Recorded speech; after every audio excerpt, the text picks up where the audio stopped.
I'm Jared Deenda, and this is Snap-on Tools Great Garages.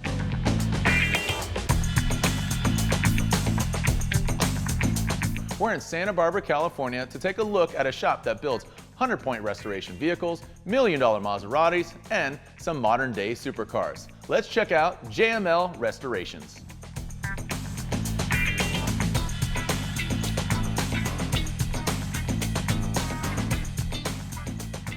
Marty, how we doing? Good, nice to meet you. Yeah, tell us about JML, what it is, how long it's been around. Well, I've been playing with cars for a long time, and I decided to get out of the architecture field about 8 years ago, and started a shop working on my own cars, and it's just blossomed into specializing in Italian cars. Maseratis are our go-to car, but we pretty much work on anything that's worth restoring. You're covering the whole gamut as far as Maseratis? Yeah, we handle most of the Maseratis from the 3500 GT, which is mid-50s, up to 76, the Bora. Our specialty is restoring the cars. We do every nut, bolt, and screw, and then we show them. We've been doing quite well in the show circuit, and also in the selling, we've been hitting milestone benchmarks and record prices for the cars that we do. You're saying high dollar items, what does that fetch? Well, some of the prototypes on the Maserati 3500s can go at a mid $1 to $2 million mark. We sold a Ghibli a few years ago, 4.9 Spider like this red one here, for 1.6, and they're climbing. So you're saying we got a couple million around us right now? Oh, this row right here is about 3 million. Really? Yeah.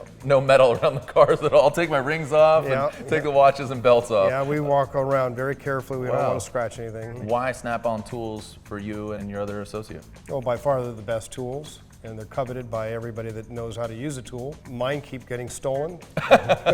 Jeff locks his away every night. Yeah. And the precision and the hand, the feel of them are great, and they work. There's a car in particular, and I think we'll get to it eventually. It's kind of the hot rod Maserati. I've always wanted a vintage race car, and I couldn't afford it, so because they're in the multi-millions, and I decided to build a replica of a 450S Maserati. And we did it here. We made it out of all Maserati parts. We hand fabricated an aluminum body, and it took 5 years. Wow. But we did it all right here. That's awesome. So it kind of showcases our abilities, what we can do. All right, so everything from modern Lamborghini, 90s Porsche, but Maserati is your forte. So without further ado, can you show us and give us a little guidance on, it's literally a foreign car, and to many, even car fanatics, it's a real kind of, like I said, niche vehicle. So can we check some out? Sure, yep. All right.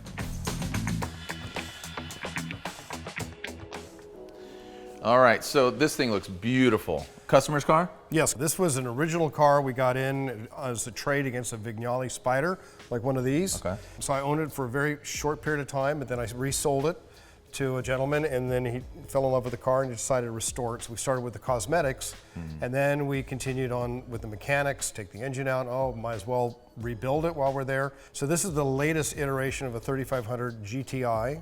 Well, this is kind of like the Ford Mustang of the Maserati world. This is the early, like the 65 Mustang, right? 64 and a half. Right. These are really popular, and they still are. They sell well, and they're great driving cars. They're very reliable, and they're fast. Are there particular tools that you utilize, or what's some of your favorite tools that you utilize on these vehicles, you and your other technician? Well, it's just standard metric. 99% are metric. Some of the brakes are SAE, but it's ratchets, screwdrivers. And we ask this question of all our technicians. What's your favorite tool? What's your go-to tool? The one that find your hand the most often? The 3/8" snap-on ratchet. Use this all the time and pretty much disassemble the entire car with this tool and various extensions and swivels. I've had this particular ratchet for about 25, 26 years. Okay, wow. You're using the tool to its utmost ability, but I think that lies in the details too, because you said nut and bolting, 99% metric. Yeah, the accuracy of the snap-on open end wrenches and the box end wrenches is critical, so you don't strip some of the valuable nuts and bolts that we replate, because they have particular markings on the head, so we have to put those back in the car, and they usually get sent out for black oxide or silver cad. Yeah. And so it's important to have the accuracy, and we've used other tools and they shear off the ends of the nuts, and so the snap-on is the accuracy that we need. The attention to detail is demanded because the cars are increasing in value, and they're rolling sculpture, they're works of art. That's a great way of putting it. Speaking of sculpture, can we pop the hood on this, because this is a unique engine unto itself. What are we looking at here? Well, this is an inline 3.7 liter engine, and it is a dual plug per cylinder. triple Weber, dual throat Webers, and headers, and it moves the car quite nicely. All right, so we're talking about the classics here, but I see a much more modern car. We're going to jump 10 years, and also I'd like to have some words with your other technician. Who's that? That's Jeff Havlick, and he's the head mechanic, a technician in the shop, and he's the go-to guy when it needs to get running. Yeah, all right, well, let's have some words with Jeff.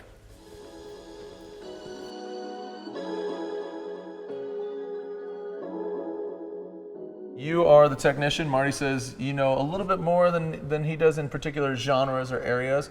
What's kind of your level of expertise, or what do you primarily focus on these vehicles? I focus more on the mechanicals, the assembly of the suspension, the chassis, Okay. the engine, and the electrical. How long have you been a technician in all of the fields? 20 years. 20 years. Yeah, my dad owned a shop, and I started working at his shop and moved on from there. What vehicle are we looking at here? Because quite a jump from the 60s to the 70s, and you know, in 10 years, this thing looks longer, sleeker, looks more modern. Yeah, this is a 74 Maserati Bora. Okay. It's mid-engine. It's Yeah. kind of neat for this time period. Yeah. What are you working on particular with this vehicle? Is this restored cosmetically, or are you just primarily working on mechanics? This is cosmetically and mechanical. This is a full restoration. What tool do you find most commonly in your hand when you're working on these vehicles, or any of the vehicles? I like the snap-on precision ratchets. Okay. And some of the needle nose pliers Okay. work well on these. Needle nose, what are you using this for? Wiring or particular? Yeah, wiring, a lot of small clips and fasteners. All right, so you got your needle nose. You said wiring, snips, cutting, just why snap on needle nose? And I mean, you said you've been a technician for 20 years. Do you find a difference when you're using other manufacturers or other companies? I do. These are very strong at the tip all Yeah. the way out here, and it's a precision cut with fine teeth that get a good grip on the fastener, whatever you're using. Yeah. Another tool you utilize, you have in your pocket. I do. This is kind of a unique ratchet, and this particular model is discontinued, but they are bringing it back in a different size. Yeah, this is it's got a very precise drive, and it's got the flex head that swivels around. It comes in very handy working under a dashboard or behind the gauges of a car. Well, thank you so much for your time. This thing's awesome. Can't wait to see it on the road. All right. Thanks, man.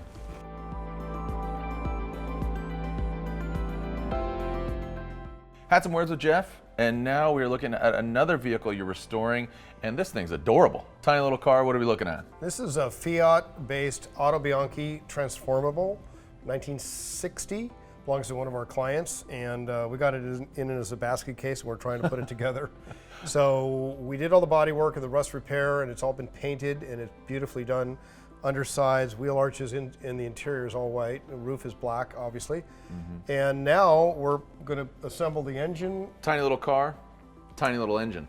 Yeah, tiny little two-cylinder air-cooled engine, a whopping 29 horsepower. You know, it goes, it moves. Compact spaces. What kind of tools are you utilizing to put this thing together? Same as the Maserati, it's just basic hand tools. The car is all hand built, nothing electric, no impact wrenches, but snap-on screwdrivers and sockets and ratchets and metric hand tools. Speaking of screwdrivers, these things have seen some miles as well. Yeah, these have been well used, and they're accurate in terms of fitting the proper heads, and they don't break off. They don't shear off the slots. Yeah. Well, we're talking about all these classic, different levels of, restoration. Like you said, one rolling in, it's going to get stripped down. But you're also doing some modern cars over here. Yeah, we have a Lamborghini Aventador, and it's just a spectacular automobile. So we like working on new cars too. They don't take nearly as much time because there's nothing rotted or falling apart on them. So a little bit of electrical work on that car, and it's ready to hit the road again.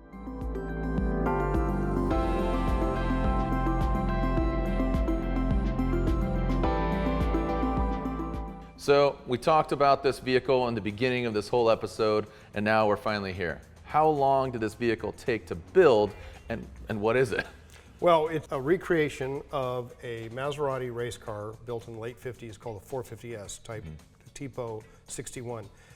And there are only 10 original cars. They were all right-hand drive. This is obviously a left-hand drive, so I'm not trying to fool anybody, but it's a Superleggera all aluminum body built on an original Maserati chassis that's been shortened, narrowed, and then built to look like that original car. Yeah. These three pictures are the original cars, and so they were helpful in recreating this. So this is an entirely handmade car here in the shop. Yeah. We made everything that you can see here except the engine block, which is a Maserati 5-liter engine. putting out about 420 horsepower. But all the framework and the windshield and all the gauges are all replications of the 450S. We made the seats. It's got the brawny wire wheels. Yeah. It looks a little American, but then you start looking at the details. It has that kind of Italian refinement. How long did this take? Took about 5 years, Wow. you know, working on it probably 4 hours a day. Wow.